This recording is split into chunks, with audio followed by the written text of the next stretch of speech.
I think that the raw materials for a good election are already in place. We have a very extensive legal framework. We have a very extensive operational framework. And the instructions really from at least watching the Supreme Court proceedings, the problem was never that people wanted to gut the law and start from scratch. The problem was that people wanted the IEBC to obey the law and to do the things that they had committed to do through the electoral process. And the signs were always there throughout the build-up period, all the way back to 2016, that the IEBC was going to be overlooking its own regulations and rules in the process of realizing this election. It was all outcome, outcome, outcome.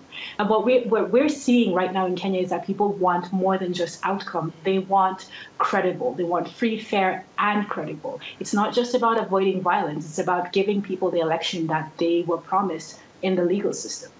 Is there a sense that there is a huge discrepancy between what was counted at the ballot box and what came through when the result was announced?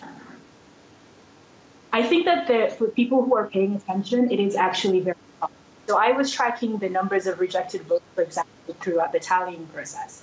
And by the end of the tallying process on August 14th, there were over 400,000 rejected votes. But the official statistics submitted by the IEBC on August 11th, the results that are considered the official results, only had 81,000 votes. That's a significant, 81,000 rejected votes, that is. And that's a significant discrepancy. That's a significant difference. And I haven't had a chance to go into any of the other figures, but just looking at that already tells me that the numbers that we were all reporting on, the numbers that we were all following closely, were so far removed from what is going to go into the history books as the record of the August 8th elections. So it's going to take a little bit more time to parse through all of the data. Remember, we're talking about 40,883 polling stations. So it's going to take a lot of time to parse through each of the specific data sets. But just overall, looking at that one particular data point, there's already a huge discrepancy between what was being reported on the public portal and what the IEBC